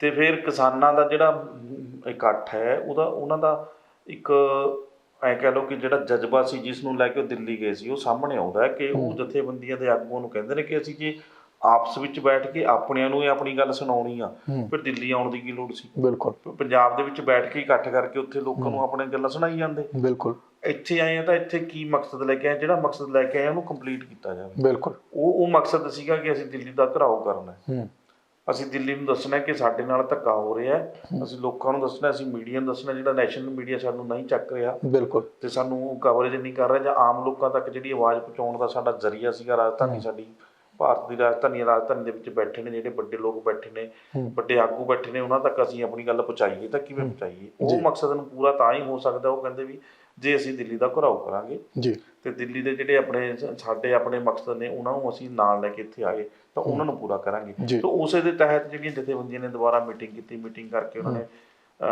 ਫੈਸਲਾ ਲਿਆ ਕਿ ਜਿਹੜਾ ਬਰਾੜੀ ਥਾਂ ਦਿੱਤੀ ਗਈ ਹੈ ਉਹਨੂੰ, ਜਿਹੜਾ ਅਮਿਤ ਸ਼ਾਹ ਦੀ ਗੱਲ ਸੀਗੀ ਉਹਨੂੰ ਸ਼ਰੇਆਮ ਉਹਨਾਂ ਨੇ ਨਕਾਰਤਾ ਆ। ਮਤਲਬ ਇਸ ਸਾਰੇ ਪ੍ਰੋਸੈਸ ਦੇ ਵਿੱਚ ਤੁਸੀਂ ਦੇਖੋਗੇ ਅਮਿਤ ਸ਼ਾਹ ਦਾ ਵੀ ਇੱਕਦਮ ਬਿਆਨ ਆਉਂਦਾ ਕਿ ਬਰਾੜੀ ਆ ਜਾਓ, ਤੁਹਾਡੇ ਅਗਲੇ ਦਿਨ ਹੀ ਤੁਹਾਡੇ ਨਾਲ ਗੱਲ ਕਰ ਲਾਂਗੇ। ਜਦੋਂ ਕਿ ਹਾਲਾਂਕਿ ਬੀਜੇਪੀ ਦੇ ਜਿਹੜੇ ਲੀਡਰ ਸੀਗੇ ਉਹ ਬਕਾਇਦਾ ਤੌਰ ਤੇ ਇਹ ਗੱਲ ਕਹਿੰਦੇ ਜਾ ਰਹੇ ਸੀ ਕਿ ਅਸੀਂ ਬਿਨਾਂ ਸ਼ਰਤ ਤੁਹਾਡੀ ਮੁਲਾਕਾਤ ਕਰਾਵਾਂਗੇ, ਨਾ ਸਰਕਾਰ ਕੋਈ ਸ਼ਰਤ ਰੱਖੂਗੀ ਨਾ ਹੀ ਤੁਸੀਂ ਸ਼ਰਤ ਰੱਖੋ, ਗੱਲਬਾਤ ਕਰੋ। ਇੱਕ ਤਰੀਕੇ ਨਾਲ ਕੁੜੀਕੀ ਚ ਪਾਉਣ ਦੀ ਕੋਸ਼ਿਸ਼ ਕੀਤੀ ਜਾ ਰਹੀ ਹੈ। ਉਹ ਮਤਲਬ ਉੱਥੇ ਪਹਿਲੀ ਸ਼ਰਤ ਤਾਂ ਆਹੀ ਆ ਗਈ ਕਿ ਤੁਸੀਂ ਬਰਾੜੀ ਆਓ ਤਾਂ ਗੱਲ ਕਰਾਂਗੇ। ਤੇ ਦੂਜੇ ਪਾਸੇ ਕਿਸਾਨਾਂ ਨੇ ਦੇਖਿਆ ਕਿ ਬਰਾੜੀ ਤੁਹਾਨੂੰ ਬੁਲਾ ਕੇ ਤੁਹਾਨੂੰ ਕੈਦ ਵਾਂਗੂ ਕਰ ਦੇਣਾ, ਬੈਠੇ ਰਹੋ ਤੁਸੀਂ। ਆਪਾਂ ਪਹਿਲਾਂ ਵੀ ਗੱਲ ਕਰਤੀ ਸੀ ਕਿ ਜੇ ਧਰਨੇ ਤੁਸੀਂ ਲਾਉਣੇ ਨੇ, ਧਰਨੇ ਇੱਥੇ ਵੀ ਲੱਗੇ ਹੋਏ ਸੀ, ਉੱਥੇ ਦਿੱਲੀ ਬਾਹਰ ਜਾ ਕੇ ਲਾ ਕੇ ਕੀ ਕਰੋਗੇ, 10 ਦਿਨਾਂ ਬਾਅਦ ਅੱਕ ਜਾਓਗੇ। ਤੇ ਜੋ ਕਿਸਾਨਾਂ ਦੇ ਅੱਗੇ ਫਿਰ ਜਿਹੜਾ ਹੈਗਾ, ਆਪਾਂ ਕਹਿ ਲਓ ਕਿ ਕਿਸਾਨ ਜਥੇਬੰਦੀਆਂ ਦੇ ਆਗੂਆਂ ਨੂੰ ਉਹਨਾਂ ਦਾ ਫੈਸਲਾ ਸਿਰ ਮੱਥੇ ਲੈਣਾ ਪਿਆ। ਅਮਿਤ ਸ਼ਾਹ ਦੀ ਮੰਗ ਠੁਕਰਾਈ ਆ, ਔਰ 8 ਮੰਗਾਂ ਜਿਹੜੀਆਂ ਆਪਣੀਆਂ ਲੈ ਕੇ ਉਹ ਬੈਠ ਗਏ ਨੇ। ਹੁਣ ਜਿੱਥੇ ਬੈਠੇ ਨੇ ਉੱਥੇ ਬੈਠ ਗਏ, ਉਹ ਕਹਿੰਦੇ ਵੀ ਅਸੀਂ ਦਿੱਲੀ ਦਾ ਘਿਰਾਓ ਕਰਾਂਗੇ, ਸੜਕਾਂ ਜਾਮ ਕਰਾਂਗੇ। ਉਹਦੇ ਵਿੱਚ 3 ਤਾਂ ਜਿਹੜੇ ਆਰਡੀਨੈਂਸ ਇਹਨਾਂ ਨੇ ਪਾਸ ਕੀਤੇ ਨੇ ਖੇਤੀ ਕਾਨੂੰਨਾਂ ਦੇ, ਉਹਨਾਂ ਨੂੰ ਵਾਪਸ ਲੈਣਾ। 2 ਬਿੱਲ ਜਿਹੜੇ ਬਣਾਏ ਨੇ, ਜਿਵੇਂ ਬਿਜਲੀ ਐਕਟ ਨੇ ਜਿਹੜੇ, ਉਹ ਨਾ ਲਿਆਂਦੇ ਜਾਣ, ਉਹਨਾਂ ਨੂੰ ਖਤਮ ਕਰੋ। 5 ਤੈਅ ਹੋ ਗਏ। ਫਿਰ ਡੀਜ਼ਲ ਅੱਧਾ, ਇੱਕ ਜਿਹੜਾ ਵੱਡੀ ਗੱਲ ਹੈ, ਉਹਨਾਂ ਨੇ ਇੱਕ ਮੰਗ ਹੋਰ ਰੱਖੀ, ਉਹ ਰੱਖੀ ਹੈ ਕਿ ਦੇਸ਼ ਭਰ ਦੇ ਵਿੱਚ ਜਿਹੜੇ ਕਿਸਾਨ ਆਗੂ ਜੋ ਬੁੱਧੀਜੀਵੀ ਜਿਹੜੇ ਜਿਨ੍ਹਾਂ ਤੇ ਪਰਚੇ ਦੇ ਕੇ ਉਹਨਾਂ ਨੂੰ ਗ੍ਰਿਫਤਾਰ ਕੀਤਾ ਗਿਆ, ਉਹਨਾਂ ਨੂੰ ਰਿਹਾ ਕੀਤਾ ਜਾਵੇ ਜੀ। ਇਕੱਲੇ ਪੰਜਾਬ ਦੇ ਨਹੀਂ, ਦੇਸ਼ ਭਰ ਦੇ। ਪਰਾਲੀ ਦਾ ਮੁੱਦਾ ਵੀ ਰੱਖਿਆ ਗਿਆ, ਇੱਕ ਪਰਾਲੀ ਦਾ ਮੁੱਦਾ ਹੈਗਾ ਉਹਦੇ 'ਚ। ਉਹ ਇਹ ਸਾਰੀਆਂ ਮੰਗਾਂ ਲੈ ਕੇ ਉਹਨਾਂ ਨੇ ਆਪਣੀਆਂ ਸੈਂਟਰ ਗੌਰਮੈਂਟ ਦੇ ਜਿਹੜੇ ਨੁਮਾਇੰਦੇ ਨੇ, ਜਿਹੜੇ ਗੱਲ ਕਰਨ ਲਈ ਅੱਗੇ ਆਏ ਨੇ ਜੀ, ਜਾਂ ਪੰਜਾਬ ਬੀਜੇਪੀ ਦੇ ਹਰਜੀਤ ਗਰੇਵਾਲ ਹੋਰੀ ਨੇ, ਇਹਨਾਂ ਤੱਕ ਇਹ ਪਹੁੰਚਦੀਆਂ ਕਰ ਦਿੱਤੀਆਂ ਗਈਆਂ ਨੇ। ਹੁਣ ਨੈਕਸਟ ਫੈਸਲਾ ਕੀ ਆਉਂਦਾ ਹੈ ਸਰਕਾਰ ਵੱਲੋਂ, ਕਿੱਦਾਂ ਦਾ ਸੱਦਾ ਹੁੰਦਾ? 1 ਦਸੰਬਰ ਦਾ ਕਹਿ ਰਹੇ ਸੀਗੇ ਖੱਟਰ ਸਰਕਾਰ ਵੀ, ਈਵਨ ਕਿ ਦੁਸ਼ਯੰਤ ਚੌਟਾਲਾ ਵਰਗੇ, ਉਹਨਾਂ ਦੇ ਬਿਆਨ ਆਉਣੇ ਵੀ ਸ਼ੁਰੂ ਹੋ ਗਏ ਕਿ ਤੁਸੀਂ ਮੀਟਿੰਗ ਜਲਦੀ ਕਰੋ। ਤੇ ਹੁਣ ਬੀਜੇਪੀ ਦੇ ਆਗੂ ਇਹ ਵੀ ਕਹਿੰਦੇ ਦਿਖ ਰਹੇ ਨੇ ਕਿ ਅਸੀਂ ਤਾਂ ਮੀਟਿੰਗ ਜਲਦੀ ਇਸ ਕਰਕੇ ਕਰਾਉਣਾ ਚਾਹੁੰਦੇ ਹਾਂ ਕਿ ਕਿਸਾਨ ਬਿਮਾਰ ਨਾ ਹੋ ਜਾਣ। ਠੰਡ ਦਾ ਸੀਜ਼ਨ ਹੈ, ਕਰੋਨਾ ਆ, ਤੇ ਜਦੋਂ ਤੁਸੀਂ ਪਾਣੀ ਦੀਆਂ ਬੁਛਾੜਾਂ ਮਾਰ ਰਹੇ ਸੀ, ਜਦੋਂ ਤੁਸੀਂ ਰਾਹ ਨਹੀਂ ਸੀ ਦੇ ਰਹੇ, ਬਿਲਕੁਲ ਬੀਜੇਪੀ ਦੀ ਸਰਕਾਰ ਹੈ ਸੈਂਟਰ ਦੇ 'ਚ, ਹਰਿਆਣਾ ਦੇ ਵਿੱਚ, ਉਦੋਂ ਤੁਸੀਂ ਵੱਡੇ ਵੱਡੇ ਬੁਲਡੋਜ਼ਰ ਲਾਏ, ਟਿੱਪਰ ਲਾਏ, ਮਿੱਟੀ ਸਿੱਟੀ, ਸੜਕ ਪੱਟਤੀ, ਪਾਣੀ ਦੀਆਂ ਬੁਛਾੜਾਂ ਮਾਰੀਆਂ ਕਿਸਾਨਾਂ ਤੇ, ਉਦੋਂ ਨਹੀਂ ਸੀ ਬਿਮਾਰ ਹੁੰਦੇ ਦਿਖਦੇ। ਤੇ ਹੁਣ ਤੁਸੀਂ ਬਹਾਨੇ ਮਾਰਦੇ ਹੋ ਕਿ ਅਸੀਂ ਬਿਮਾਰ ਹੋਣ ਦੇ ਕਰੋ ਵੀ ਕਿਤੇ ਕਿਸਾਨ ਬਿਮਾਰ ਨਾ ਹੋ ਜਾਣ, ਸਾਨੂੰ ਕਿਸਾਨਾਂ ਦਾ ਬਹੁਤ ਫਿਕਰ ਹੈ। ਤੇ ਫਿਕਰ ਹੈ, ਤੁਸੀਂ ਇਹ ਗੱਲ ਸਮਝ ਨਹੀਂ ਆਉਂਦੀ ਸੁਖਵਿੰਦਰ ਜੀ। ਇੱਕ ਧਿਰ ਚਾਹੁੰਦੀ ਹੈ ਕਿ ਮੈਂ ਪਹਿਲੀ ਵਾਰ ਦੇਖਣ ਨੂੰ ਮਿਲ ਰਿਹਾ ਕਿ ਇੱਕ ਸਰਕਾਰ ਕਿਸਾਨਾਂ ਦਾ ਭਲਾ ਕਰਨਾ ਚਾਹੁੰਦੀ। ਕਿਸਾਨ ਕਹਿੰਦੇ ਸਾਡਾ ਭਲਾ ਕਰਨਾ ਨਹੀਂ, ਸਾਡਾ ਭਲਾ ਹੈ ਨਹੀਂ, ਅਸੀਂ ਕਰਾਉਣਾ ਹੀ ਨਹੀਂ ਭਲਾ। ਉਹ ਧੱਕੇ ਨਾਲ ਕਿਵੇਂ ਕਰਨਾ ਚਾਹੁੰਦੇ ਆ? ਇੱਕੋ ਗੱਲ ਤੁਸੀਂ ਬਹੁਤ ਬੀਜੇਪੀ ਸਰਕਾਰ ਇਸ ਗੱਲ ਦਾ ਜਵਾਬ ਦੇਵੇ ਕਿ ਐਡੀ ਵੱਡੀ ਕਿਹੜੀ ਗੱਲ ਆ ਜਿਹੜੀ ਕਿਸਾਨਾਂ ਦੇ ਉੱਪਰ ਹੋਗੀ, ਲੋਕ ਹਿੱਤਾਂ ਦੇ ਉੱਪਰ ਹੋਗੀ, ਲੋਕ ਹੱਕਾਂ ਦੇ ਉੱਪਰ ਹੋਗੀ, ਲੋਕ ਅਧਿਕਾਰਾਂ ਦੇ ਉੱਤੇ ਹੋ ਕੇ ਚੱਲ ਰਹੀ ਹੈ। ਕਿਸ ਰਣਨੀਤੀ ਤਹਿਤ, ਕਿਸ ਪਾਲਿਸੀ, ਕਿਸ ਯੋਜਨਾ ਦੇ ਤਹਿਤ ਇਹ ਕਾਨੂੰਨ ਲਿਆਂਦੇ ਗਏ ਨੇ? ਦੱਸ ਦੇਣ। ਬਿਲਕੁਲ। ਤੁਸੀਂ WTO ਦੇ ਅੰਡਰ ਕੰਮ ਕਰ ਰਹੇ ਹੋ, ਉਹਨਾਂ ਦੀ ਪਾਲਿਸੀ ਹੈ ਕੋਈ ਤਾਂ ਦੱਸਣ। ਬਿਲਕੁਲ। ਇਸ ਸਭ ਦੇ ਵਿਚਾਲੇ ਖੱਟਰ ਸਾਹਿਬ ਦਾ ਇੱਕ ਟਵੀਟ ਵੀ ਤਾਂ ਤੁਸੀਂ ਦੇਖਿਆ ਵਾਇਰਲ ਹੋ ਰਿਹਾ, ਉਹਦੇ ਚੋਂ ਕਹਿ ਰਹੇ ਨੇ ਕਿ ਬਾਜਰੇ ਦਾ ਭਾਅ ਜਿਹੜਾ ਇੱਥੇ ਮਿਲਦਾ ਹੈ ਉਹ ਰਾਜਸਥਾਨ ਵਾਲਿਆਂ ਨੂੰ ਨਹੀਂ ਦੇਵਾਂਗੇ, ਅਸੀਂ ਉਹਨਾਂ ਨੂੰ ਐਂਟਰ ਨਹੀਂ ਹੋਣ ਦੇਣਾ। ਇਹ ਟਵੀਟ ਕਦੋਂ ਦਾ ਹੈ? ਕਿਉਂਕਿ ਚਰਚਾ 'ਚ ਤਾਂ ਹੁਣੀ ਆ ਗਿਆ ਨਾ ਇਹ। ਦੇਖੋ ਗੱਲ ਫੇਰ ਉਹੀ ਆ ਜਾਂਦੀ ਹੈ, ਜਦੋਂ ਤੁਸੀਂ ਵੰਡੀਆਂ ਪਾਉਣ ਦਾ ਵਾਲੇ ਬਿੱਲ ਬਣਾਓਗੇ, ਜਦੋਂ ਤੁਸੀਂ ਕਾਰਪੋਰੇਟ ਅਦਾਰਿਆਂ ਨੂੰ ਏਦਾਂ ਲੈ ਕੇ ਆਓਗੇ ਤਾਂ ਰੇਟ ਤਾਂ ਕਿਤੇ ਵੀ ਨਹੀਂ ਮਿਲਣਾ। ਤੁਸੀਂ ਕੀ ਕਹਿੰਦੇ ਹੋ ਕਿ ਹਰਿਆਣਾ ਦੇ ਕਿਸਾਨਾਂ ਨੂੰ ਮਿਲ ਜੂਗਾ? ਸ਼ੋਰਟੀ ਲੈਂਦੇ ਆ ਉਹ, ਬਿਲਕੁਲ। ਤੇ ਮੂੰਹ ਜ਼ਬਾਨੀ ਕਹੀ ਜਾਂਦੇ। ਜੇ ਤੁਸੀਂ ਤਿਆਰ ਹੋ, ਪਹਿਲਾਂ ਵੀ ਕਿਸਾਨ ਕਹਿ ਰਹੇ ਸੀ, ਜਦੋਂ ਪਹਿਲੀ ਮੀਟਿੰਗ ਹੋਈ ਸੀ ਇਹਨਾਂ ਦੀ ਦਿੱਲੀ, ਉਦੋਂ ਵੀ, ਹੁਣ ਜੋ ਦੁਬਾਰਾ ਮੀਟਿੰਗ ਹੋਈ ਆ ਉਦੋਂ ਵੀ ਇਹਨਾਂ ਨੇ ਇਹੀ ਗੱਲ ਕੀਤੀ ਵੀ ਤੁਸੀਂ ਵੀ ਕਹਿ ਰਹੇ ਹੋ, ਪ੍ਰਧਾਨ ਮੰਤਰੀ ਵੀ ਕਹਿ ਰਹੇ ਨੇ, ਬਾਕੀ ਬੀਜੇਪੀ ਦੇ ਲੀਡਰ ਵੀ ਕਹਿ ਰਹੇ ਨੇ ਕਿ MSP ਖਤਮ ਨਹੀਂ ਹੁੰਦੀ, ਬਿਲਕੁਲ, APMC ਨੂੰ ਖਤਰਾ ਕੋਈ ਨਹੀਂ, ਤੇ ਤੁਸੀਂ ਉਹਨੂੰ ਅਮੈਂਡਮੈਂਟ ਕਰਕੇ ਤੇ ਲਿਖਣ 'ਚ ਕੀ ਹਰਜ ਆ? ਬਿਲਕੁਲ। ਉਹ ਭਾਲਦੇ ਨੇ ਕਿ ਸਾਨੂੰ ਲਿਖ ਦੋ ਤਾਂ ਲਿਖ ਦੋ। ਦੂਜੀ ਗੱਲ ਇਹ ਵੀ ਹੈ ਨਾ ਵੀ ਜੇ ਹਰਿਆਣੇ ਦੇ ਵਿੱਚ ਅੱਜ ਮਨੋਹਰ ਲਾਲ ਖੱਟਰ ਨੇ ਜ਼ੁਬਾਨੀ ਜਿਹੜਾ ਭਰੋਸਾ ਦੇ ਰਹੇ ਨੇ, ਪੰਜਾਬ 'ਚ ਮੁੱਖ ਮੰਤਰੀ ਕੈਪਟਨ ਅਮਰਿੰਦਰ ਸਿੰਘ ਨੇ ਜ਼ੁਬਾਨੀ ਭਰੋਸਾ ਦੇ ਰਹੇ ਨੇ, ਜੇ ਮੰਨ ਲਓ ਕੱਲ ਨੂੰ ਕੇਂਦਰ ਦੇ ਵਿੱਚ ਸਰਕਾਰ ਹੋਰ ਹੋਵੇ, ਸੂਬੇ ਸਰਕਾਰ ਹੋਰ ਹੋਵੇ, ਉਧਰੋਂ ਉਹ ਵੀ ਪੱਲਾ ਝਾੜ ਲਏ, ਉਧਰੋਂ ਇਹ ਵੀ ਪੱਲਾ ਝਾੜਨ ਵੀ ਅਸੀਂ ਕਰੀਏ, ਸਾਨੂੰ ਤਾਂ ਕੇਂਦਰ ਦਿੰਦਾ ਨਹੀਂ ਭਰੋਸਾ, ਉਧਰੋਂ ਵੀ ਜ਼ੁਬਾਨੀ ਭਰੋਸਾ, ਇੱਧਰੋਂ ਵੀ ਜ਼ੁਬਾਨੀ। ਜ਼ੁਬਾਨੀ ਕਲਾਮੀ ਤਾਂ ਗੱਲ ਹੀ ਨਹੀਂ ਹੁੰਦੀ। ਜਦੋਂ ਤੁਸੀਂ ਬਿੱਲ ਲਿਖਤੀ ਰੂਪ 'ਚ ਲੈ ਕੇ ਆ, ਠੀਕ ਹੈ, ਲਿਖਤੀ ਰੂਪ 'ਚ ਕਾਨੂੰਨ ਬਣਾ ਰਹੇ ਹੋ, ਬਿਲਕੁਲ, ਤਾਂ ਉਹਦੇ ਵਿੱਚ ਤੁਸੀਂ ਅਮੈਂਡਮੈਂਟ ਰੱਖ ਸਕਦੇ ਹੋ, ਕਰ ਸਕਦੇ ਹੋ, ਤਾਂ ਤੁਸੀਂ ਕਿਉਂ ਨਹੀਂ ਕਰ ਰਹੇ? ਬਿਲਕੁਲ, ਲਿਖਤੀ ਦੇ ਦਿਓ। ਇੱਕੋ ਹੀ ਮੰਗ ਹੈ, ਕਿੱਡੀ ਕੁ ਮੰਗ ਹੈ ਇਹ? ਇੱਥੇ ਦਿੱਲੀ ਬੁਲਾਉਣ ਨੂੰ, ਦਿੱਲੀ ਪ੍ਰਦਰਸ਼ਨ ਕਰਨ ਲਈ ਤੁਸੀਂ ਸੜਕਾਂ ਖੋਲ੍ਹਤੀਆਂ ਜੀ, ਇਜਾਜ਼ਤ ਦੇ ਦੀ ਜੀ, ਐਡਾ ਪ੍ਰਦਰਸ਼ਨ ਕਰਾਉਣ ਦੀ ਲੋੜ ਕੀ ਆ ਤੁਹਾਨੂੰ? ਤੁਸੀਂ ਦੇਖੋ ਦੇਸ਼ ਭਰ ਦੇ ਵਿੱਚ ਤੁਹਾਡੀ ਗੱਲ ਹੋ ਜਾਏਗੀ ਕਿ ਬੀਜੇਪੀ ਨੇ ਇੱਕਦਮ ਪਹਿਲੀ ਗੱਲ ਮੰਨ ਲਈ, ਇਹਦਾ ਮਤਲਬ ਸੱਚੇ ਸੀ ਬੀਜੇਪੀ ਵਾਲੇ। ਬਿਲਕੁਲ, ਬੀਜੇਪੀ ਦੀ ਸਰਕਾਰ ਸੈਂਟਰ ਦੀ ਜਿਹੜੀ ਸੱਚੀ ਸੀਗੀ, ਤੁਸੀਂ ਕਿਉਂ ਝੂਠੇ ਬਣ ਰਹੇ ਹੋ? ਬਿਲਕੁਲ। ਕੁੱਲ ਮਿਲਾ ਕੇ ਇਹਦੇ ਵਿੱਚ ਇਹ ਹੈ ਨਾ ਕਿ ਕਿਸਾਨ ਜਥੇਬੰਦੀਆਂ ਨੂੰ ਹੁਣ ਇਹ ਚਾਹੀਦਾ ਕਿ ਲੋਕਾਂ ਦਾ ਪ੍ਰੈਸ਼ਰ ਸੀ, ਕਿਸਾਨ ਜਿਹੜੇ ਸੜਕਾਂ ਤੇ ਬੈਠੇ ਨੇ, ਬੀਬੀਆਂ, ਬੱਚੇ, ਬਜ਼ੁਰਗ ਜਾਂ ਨੌਜਵਾਨ ਜਿਹੜੇ ਸੜਕਾਂ ਤੇ ਬੈਠੇ ਨੇ, ਉਹਨਾਂ ਦਾ ਪ੍ਰੈਸ਼ਰ ਸੀ ਕਿ ਜੇ ਤੁਸੀਂ ਸਰਹੱਦ ਤੋਂ ਪਾਰ ਜਿਹੜਾ ਉਹ ਦਿੱਲੀ ਦੇ ਵਿੱਚ ਐਂਟਰ ਹੋ ਜਾਂਦੇ ਹੋ ਤਾਂ ਤੁਹਾਨੂੰ ਇਹਨਾਂ ਨੇ ਘੇਰ ਲੈਣਾ। ਹਾਲਾਂਕਿ ਪੰਜਾਬੀਆਂ ਨੂੰ ਰੋਕਣਾ ਜਿਹੜਾ ਮੁਸ਼ਕਲ ਹੈ, ਇਹਨਾਂ ਨੇ ਤਾਂ ਕਈ ਲੇਅਰਾਂ ਜਿਹੜੀਆਂ ਪੰਜਾਬ ਤੋਂ ਲੈ ਕੇ ਹਰਿਆਣਾ ਦੇ ਵਿੱਚੋਂ ਹੁੰਦਿਆਂ ਦਿੱਲੀ ਤੱਕ ਪਹੁੰਚ ਕੇ ਵੱਡੇ ਵੱਡੇ ਟੋਇਆਂ ਦੀ ਪ੍ਰਵਾਹ ਨਹੀਂ ਕੀਤੀ, ਘੇਰ ਤਾਂ ਸਕਦੇ ਨਹੀਂ, ਪਰ ਫਿਰ ਵੀ ਜਿਸ ਤਰੀਕੇ ਨਾਲ ਰਣਨੀਤੀ, ਚਾਣਕਿਆ ਨੀਤੀ ਜਿਵੇਂ ਕਹਿ ਰਹੇ ਨੇ ਕੇਂਦਰ ਸਰਕਾਰ ਬਣਾ ਰਹੀ ਹੈ। ਦੂਜੀ ਗੱਲ ਹੁਣ ਜੇ ਆਪਾਂ ਆਈਏ ਵੀ ਕਿਸਾਨਾਂ ਦੀ, ਜਿਵੇਂ ਮੈਂ ਕਹਿ ਰਿਹਾ ਸੀ ਪਹਿਲਾਂ ਸ਼ੁਰੂ ਦੇ ਵਿੱਚ ਕਿ ਅੱਧੀ ਜੰਗ ਜਿੱਤ ਲਈ ਹੈ, ਕਿਸਾਨਾਂ ਨੂੰ ਚਾਹੀਦਾ ਕਿ ਇਸ ਮੋਰਚੇ ਨੂੰ, ਜਥੇਬੰਦੀਆਂ ਨੂੰ ਵੀ ਚਾਹੀਦਾ ਕਿ ਏਕਾ ਬਣਾ ਕੇ ਰੱਖ ਲੈਣ। ਹੁਣ ਅੱਧੀ ਜੰਗ ਜਿੱਤ ਲਈ ਹੈ, 8 ਮੰਗਾਂ ਉਹਨਾਂ ਅੱਗੇ ਰੱਖਦੀਆਂ, ਜੇ ਉਹ ਮੰਨਦੇ ਨੇ ਤਾਂ ਗੱਲ ਠੀਕ ਹੈ, ਨਹੀਂ ਮੰਨਦੇ ਤਾਂ ਮੋਰਚਾ ਬਾਦਸਤੂਰ ਚੱਲਣਾ ਚਾਹੀਦਾ, ਬਿਨਾਂ ਕਿਸੇ ਰੋਕ ਟੋਕ ਦੇ, ਬਿਨਾਂ ਕਿਸੇ ਹੁੱਲੜਬਾਜ਼ੀ ਦੇ। ਦੇਖੋ ਇਹ ਗੱਲ ਬਹੁਤ ਵੱਡੀ ਹੈਗੀ ਹੈ ਸੁਖਿੰਦਰ ਜੀ। ਪਹਿਲੀ ਗੱਲ ਤਾਂ ਇਹ ਕਰ ਸਕਦੇ ਆਪਾਂ ਕਿ ਕਿਸਾਨਾਂ ਨੇ ਬਕਾਇਦਾ ਤੌਰ ਤੇ ਇਹ ਮੰਨ ਕੇ ਚੱਲੇ ਸੀ, ਉਹ ਆਪਾਂ ਕਿਸਾਨਾਂ ਦੀਆਂ ਜਿਹੜੀਆਂ ਤੁਸੀਂ ਦੇਖੇ ਗੱਲਬਾਤ ਕੀਤੀਆਂ ਨੇ ਉਹਨਾਂ ਨਾਲ, ਪਿੰਡਾਂ ਦੇ ਵਿੱਚੋਂ ਰਾਸ਼ਨ ਇਕੱਠਾ ਕਰਕੇ ਆਪਣਾ ਬਕਾਇਦਾ ਤੌਰ ਤੇ 2-2 ਟਰਾਲੀਆਂ ਜੋੜ ਕੇ ਗਏ ਨੇ, ਤਾਂ ਉਹ ਬਕਾਇਦਾ ਤੌਰ ਤੇ ਕਹਿ ਰਹੇ ਨੇ ਕਿ ਸਾਡੇ ਕੋਲ 6 ਮਹੀਨੇ ਦਾ ਰਾਸ਼ਨ ਤਾਂ ਹੈ, ਅਸੀਂ ਬੈਠੇ ਹਾਂ। ਬਾਕੀ ਉਹਨਾਂ ਦੇ ਪਿੱਛੇ ਜਿਹੜੇ ਪੰਜਾਬ 'ਚ ਜਾਂ ਹੋਰ ਸਟੇਟਾਂ ਦੇ ਵਿੱਚ ਬੈਠੇ ਨੇ, ਉਹ ਉਹਨਾਂ ਨੂੰ ਸਹਾਇਤਾ ਦੇਣ ਲਈ ਤੁਰੇ ਹੋਏ ਨੇ, ਅੱਗੇ ਉਹਨਾਂ ਨੇ ਤੋਰ ਲੈਣੀ ਹੈ ਗੱਲ, ਉਹ ਐਡੀ ਕੋਈ ਗੱਲ ਨਹੀਂ। ਉਹ ਕਹਿੰਦੇ ਸਾਨੂੰ ਸਾਲ ਹੀ ਬੈਠਾਂਗੇ। ਤੇ ਦੂਜੀ ਗੱਲ ਇਹ ਜਿਹੜੀ ਤੁਸੀਂ ਗੱਲ ਕੀਤੀ ਕਿ ਹੋਰ ਲੋਕ ਮੋਰਚੇ ਨੂੰ ਸਾਂਭਣ ਦੀ ਲੋੜ ਆ, ਇਹਦੇ 'ਚ ਘੁਸਪੈਠ ਹੋਣ ਦੇ ਬਹੁਤ ਵੱਡੇ ਚਾਂਸਸ ਨੇ। ਬਿਲਕੁਲ, ਬਹੁਤ ਹੀ ਇਹਤਿਆਤ ਸਾਵਧਾਨੀਆਂ ਜਿਹੜੀਆਂ ਵਰਤਣੀਆਂ ਬਹੁਤ ਜ਼ਰੂਰੀ ਨੇ। ਬਹੁਤ ਵੱਡੀ ਜ਼ਿੰਮੇਵਾਰੀ ਹੈਗੀ ਹੈ। ਜਿਹੜੇ ਕਿਸਾਨ ਯੂਨੀਅਨਾਂ ਦੇ ਆਗੂ ਨੇ, ਨੁਮਾਇੰਦੇ ਨੇ, ਜਿਹੜੇ ਇਸ ਮੋਰਚੇ ਨੂੰ, ਇਸ ਸੰਘਰਸ਼ ਨੂੰ, ਅੰਦੋਲਨ ਨੂੰ ਜਿਹੜੇ ਲੀਡ ਕਰ ਰਹੇ ਨੇ, ਉਹਨਾਂ ਦੇ ਸਿਰ ਤੇ ਬਹੁਤ ਵੱਡੀ ਜ਼ਿੰਮੇਵਾਰੀ ਹੈ। ਇਹਨਾਂ ਦੇ ਵਿੱਚ ਇਹਨਾਂ ਦੇ ਬੰਦੇ ਬਣ ਕੇ 5-10 ਦਿਨਾਂ ਦੇ ਵਿੱਚ ਰਹਿਣਗੇ, ਫਿਰ ਉਹ ਪਛਾਣ ਬਣਾਉਣਗੇ, ਫਿਰ ਉਹ ਕੋਈ ਗਲਤ ਹਰਕਤਾਂ ਵੀ ਕਰਨਗੇ, ਦਿੱਲੀ ਦੇ ਵਿੱਚ ਵੀ ਕਰਨਗੇ। ਮੈਂ ਤੁਹਾਨੂੰ ਆਪਾਂ ਸਿੱਧੀ ਗੱਲ ਕਰ ਦਈਏ ਤਾਂ ਲੁੱਟ ਖੋਹ ਵੀ ਕਰ ਸਕਦੇ ਆ, ਕੋਈ ਕਿਸੇ ਮਹਿਲਾ ਨਾਲ ਛੇੜਖਾਨੀ ਵੀ ਕਰ ਸਕਦੇ ਆ, ਕੋਈ ਨਸ਼ਾ ਪੱਤਾ ਕਰਕੇ ਬਾਹਰ ਜਾ ਕੇ ਕਿਸੇ ਨਾਲ ਗਾਲੀ ਗਲੋਚ ਵੀ ਕਰ ਸਕਦੇ ਆ, ਰੂਲ ਵੀ ਤੋੜ ਸਕਦੇ ਆ, ਹਥਿਆਰ ਲੈ ਕੇ ਵੀ ਜਾ ਸਕਦੇ ਆ। ਜਦ ਕਿ ਇਹ ਬਕਾਇਦਾ ਤੌਰ ਤੇ ਕਿਸਾਨਾਂ ਦਾ ਇੱਕ ਅੰਦੋਲਨ ਹੈ। ਉਹਨਾਂ ਨੇ ਇਹ ਗੱਲ ਕੀਤੀ ਹੈ ਕਿ ਸਾਡੇ ਵੱਲੋਂ ਇਹ ਪੂਰਨ ਤੌਰ ਤੇ ਸ਼ਾਂਤਮਈ ਰੋਸ ਪ੍ਰਦਰਸ਼ਨ ਹੈ। ਬਿਲਕੁਲ। ਲੇਕਿਨ ਉਹ ਸ਼ਰਾਰਤੀ ਅਨਸਰ ਜਿਹੜੇ ਇਸ ਅੰਦੋਲਨ ਨੂੰ ਖੰਡਾਉਣ ਦੇ ਲਈ, ਪਰਚੇ ਪਵਾਉਣ ਦੇ ਲਈ ਆਪਣੀ ਪਛਾਣ ਅਲੱਗ ਰੱਖ ਕੇ, ਉਹਨਾਂ ਦੇ ਭੇਸ ਵਾਂਗੂ ਆਪਣਾ ਬੜੇ ਭੇਸ ਬਣਾ ਕੇ ਇਹ ਲੋਕ ਉਹਨਾਂ ਥਾਵਾਂ ਤੇ ਜਾ ਕੇ ਏਦਾਂ ਦੀ ਹਰਕਤ ਕਰਨਗੇ, ਕਿਸਾਨ ਬਣ ਕੇ, ਜਿੱਥੇ CCTV ਦੇ ਅੰਡਰ ਆਉਣ, ਜਿੱਥੇ ਲੋਕ ਇਹਨਾਂ ਨੂੰ ਦੇਖਣ, ਜਿੱਥੇ ਕਿਸਾਨਾਂ ਦੇ ਪ੍ਰਤੀ ਨਫ਼ਰਤ ਫੈਲੇ, ਉੱਥੇ ਜਾ ਕੇ ਉਹ ਏਦਾਂ ਦੀਆਂ ਹਰਕਤਾਂ ਕਰ ਸਕਦੇ। ਬਿਲਕੁਲ ਹੋ ਸਕਦਾ, ਜਿਵੇਂ ਪਰਮਿੰਦਰ ਜੀ ਕਹਿ ਰਹੇ ਨੇ ਕਿ ਹੋ ਸਕਦਾ ਹੈ ਕਿ ਇਸ ਤਰ੍ਹਾਂ ਹੋ ਸਕਦਾ, ਪਰ ਨਾਲੋਂ ਨਾਲ ਇਹ ਵੀ ਹੈ ਕਿ ਕਿਸਾਨ ਆਗੂ ਜਿਹੜੇ ਨੇ ਉਹਨਾਂ ਨੇ ਕੁਝ ਕਮੇਟੀਆਂ ਬਣਾਈਆਂ ਨੇ ਕਿ ਵੱਖੋ ਵੱਖਰੇ ਲੈਵਲ ਤੇ ਜਿੱਥੇ ਮੋਰਚਾ ਲੱਗਿਆ, ਕਿਸ ਤਰੀਕੇ ਨਾਲ ਉਹਨਾਂ ਕਮੇਟੀਆਂ ਨੇ ਕਿਵੇਂ ਹੈਂਡਲ ਕਰਨਾ, ਉਹ ਸਭ ਦੇ ਉੱਤੇ ਉਹਨਾਂ ਕਮੇਟੀਆਂ ਨੂੰ ਵੀ ਜਿਹੜਾ ਫੂਕ ਕੇ ਕਦਮ ਰੱਖਣੇ ਚਾਹੀਦੇ ਨੇ, ਕਿਤੇ ਇਹ ਨਾ ਹੋਵੇ ਕਿਸੇ ਇੱਕ ਤੋਂ ਗਲਤੀ ਹੋ ਜੇ ਤੇ ਭੁਗਤਣਾ ਸਾਰੇ ਮੋਰਚਿਆਂ ਨੂੰ ਪੈ ਜੇ। ਸਭ ਦੇ ਉੱਤੇ ਬੜਾ ਧਿਆਨ ਦੇਣਾ ਚਾਹੀਦਾ। ਇਸੇ ਸਭ ਦੇ ਵਿਚਾਲੇ ਅਸੀਂ ਦੀਪ ਸਿੱਧੂ ਦੀ ਸ਼ੁਰੂਆਤ ਵਿੱਚ ਗੱਲ ਕੀਤੀ ਸੀ ਕਿ ਦੀਪ ਸਿੱਧੂ ਦੇ ਚਰਚਾ, ਦੀਪ ਸਿੱਧੂ ਦਿੱਲੀ ਪਹੁੰਚ ਜਾਂਦੇ ਨੇ। ਦਿੱਲੀੋਂ ਪਰਮਿੰਦਰ ਜੀ ਉਹ ਫੇਰ ਵਾਪਸ ਕੁੰਡਲੀ ਬਾਰਡਰ ਜਾਂ ਹੋਰ ਸਰਹੱਦਾਂ ਦੇ ਉੱਤੇ ਆ ਕੇ ਪਹੁੰਚ ਗਏ ਨੇ, ਬੈਠੇ ਨੇ ਜਿੱਥੇ ਵੀ ਬੈਠੇ ਨੇ ਫਿਲਹਾਲ ਦੀ ਘੜੀ। ਪਰ ਉੱਥੇ ਸਵਾਲ ਬਹੁਤ ਉੱਠਦੇ ਨੇ ਕਿ ਦੀਪ ਸਿੱਧੂ ਦਿੱਲੀ ਕਿਵੇਂ ਪਹੁੰਚ ਗਿਆ, ਇੰਨੀ ਆਸਾਨੀ ਨਾਲ ਕਿਵੇਂ ਪਹੁੰਚਿਆ।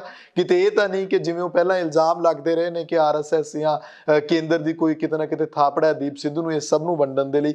ਦੀਪ ਸਿੱਧੂ ਆਪ ਤਾਂ ਕੋਈ ਕਿਸਾਨ ਜਥੇਬੰਦੀਆਂ ਦਾ ਆਗੂ ਤਾਂ ਹੈ ਨਹੀਂ, ਇੱਕ ਆਮ ਮਤਲਬ ਕਿ ਪੰਜਾਬ ਦੇ ਵਿੱਚੋਂ ਖੜਾ ਹੋਇਆ ਲੀਡਰ ਆਪਣੇ ਤੌਰ ਤੇ ਬਣਿਆ ਹੋਇਆ, ਜਿੰਨੇ ਵਾਰਸ ਪੰਜਾਬ ਦੇ ਇੱਕ ਮੁਹਿੰਮ ਵੀ ਚਲਾ ਦਿੱਤੀ ਪੰਜਾਬ ਦੇ ਵਿੱਚ। ਦੀਪ ਸਿੱਧੂ ਦੀ ਬਰਖਾ ਦੱਤ ਨਾਲ ਇੰਟਰਵਿਊ ਹੁੰਦੀ ਹੈ, ਉੱਥੋਂ ਜਿਹੜੀ ਕੰਗਨਾ ਰਣਾਵਤ ਵੀ ਜਿਹੜੀ ਆ ਉਸ ਚੀਜ਼ ਨੂੰ ਕਮੈਂਟ ਕਰਦੀ ਹੈ ਕਿ ਕਿਤੇ ਨਾ ਕਿਤੇ ਖਾਲਿਸਤਾਨੀ ਏਜੰਡਾ ਜਿਹੜਾ ਇਸ ਨੂੰ ਸਰਕਾਰ ਨਹੀਂ ਉੱਪਰ ਪਣਪਣ ਦੇਵੇਗੀ। ਇਹਨੂੰ ਕਿੱਦਾਂ ਦੇਖਦੇ ਹੋ ਕਿ ਦੀਪ ਸਿੱਧੂ ਦੇ ਨਾਲ ਖਾਲਿਸਤਾਨੀ ਮੂਵਮੈਂਟ ਨੂੰ ਜੋੜ ਕੇ, ਜਾਂ ਦੀਪ ਸਿੱਧੂ ਸੰਤ ਜਰਨੈਲ ਸਿੰਘ ਭਿੰਡਰਾਣਾ ਦਾ ਨਾਮ ਲੈ ਕੇ ਬਰਖਾ ਦੱਤ ਨਾਲ ਜਦੋਂ ਇੰਟਰਵਿਊ ਕਰਦਾ ਹੈ ਤਾਂ ਉਹਦੇ ਉੱਤੇ ਸਵਾਲ ਉੱਠਦੇ ਨੇ ਕਿ ਬਰਖਾ ਦੱਤ ਨੂੰ ਕਿਸਾਨ ਜਥੇਬੰਦੀਆਂ ਦਾ ਕੋਈ ਵੱਡਾ ਲੀਡਰ ਕਿਉਂ ਨਹੀਂ ਮਿਲਿਆ, ਦਰਸ਼ਨਪਾਲ ਸਿੰਘ ਵਰਗੇ ਕਿਉਂ ਨਹੀਂ ਮਿਲੇ, ਲੱਖੋਵਾਲ ਵਰਗੇ ਕਿਉਂ ਨਹੀਂ ਮਿਲੇ। ਨਾ ਬਿਲਕੁਲ ਇਹ ਗੱਲ ਤਾਂ ਤੁਹਾਡੀ ਬਿਲਕੁਲ ਜਾਇਜ਼ ਹੈ। ਸੋਸ਼ਲ ਮੀਡੀਆ ਤੇ ਬਹੁਤ ਵੱਡੀ ਚਰਚਾ ਵੀ ਛਿੜੀ ਹੋਈ ਹੈ ਕਿ ਦੀਪ ਸਿੱਧੂ ਜਿਹੜਾ ਹੈਗਾ ਉਹ ਕਿਵੇਂ ਇੱਕ ਥਾਂ ਤੋਂ ਦੂਜੀ ਥਾਂ ਮੂਵ ਕਰ ਰਿਹਾ, ਉਹਨੂੰ ਕਿਵੇਂ ਕੋਈ ਰੋਕ ਟੋਕ ਨਹੀਂ, ਜਾਂ ਕੋਈ ਉਹਨੂੰ ਰੋਕਾਂ ਦਾ ਸਾਹਮਣਾ ਨਹੀਂ ਕਰਨਾ ਪੈਂਦਾ।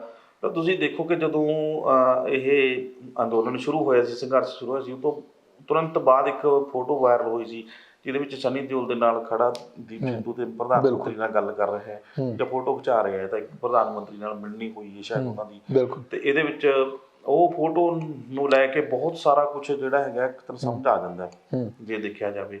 ਆਪਾਂ ਇਹ ਫਿਲਹਾਲ ਪੁਸ਼ਟੀ ਕੋਈ ਨਹੀਂ ਦੀ, ਨਾ ਕੋਈ ਇਹਦੇ ਨਾਲ ਕੋਈ ਕਿਸੇ ਦਾ ਲੈਣ ਦੇਣਾ। ਆਪਾਂ ਇੱਕ ਗੱਲ ਕਰ ਸਕਦੇ ਹਾਂ ਕਿ ਜਿਹੜੀਆਂ ਰੋਕਾਂ ਟੋਕਾਂ ਦੇ ਬਾਵਜੂਦ ਆਣ ਜਾਣ ਬਣਿਆ ਹੋਇਆ ਹੈ ਇੱਕ ਤਰ੍ਹਾਂ ਦਾ, ਜਾਂ ਬਰਖਾ ਦੱਤ ਦੀ ਗੱਲ ਹੋਈ ਹੈ, ਬਰਖਾ ਦੱਤ ਨੂੰ ਦਰਸ਼ਨਪਾਲ ਹੋਰੀ ਨੇ ਜਾਂ ਬੂਟਾ ਸਿੰਘ ਬੁਜ਼ਰਗ ਹੈਗੇ ਨੇ ਬੁਜ਼ਰਗ, ਤੇ ਜਾਂ ਹੋਰ ਜਥੇਬੰਦੀਆਂ ਦੇ ਰਾਜੇਵਾਲ ਹੋਰੀ ਹੋ ਗਏ ਜਾਂ ਲੱਖੋਵਾਲ ਉਗਰਾਹਾਂ ਹੋ ਗਏ, ਜਾਂ ਇਹਨਾਂ ਨਾਲ ਗੱਲ ਕਰਨ ਦਾ ਸਮਾਂ ਨਹੀਂ, ਇਹਨਾਂ ਕੋਲ ਕੰਟੈਕਟ ਨੰਬਰ ਇਹਨਾਂ ਦੇ ਹੈਗੇ, ਤੇ ਜਾਂ ਉਹ ਇਹਨਾਂ ਨੂੰ ਜਾਣਦੇ ਨਹੀਂ।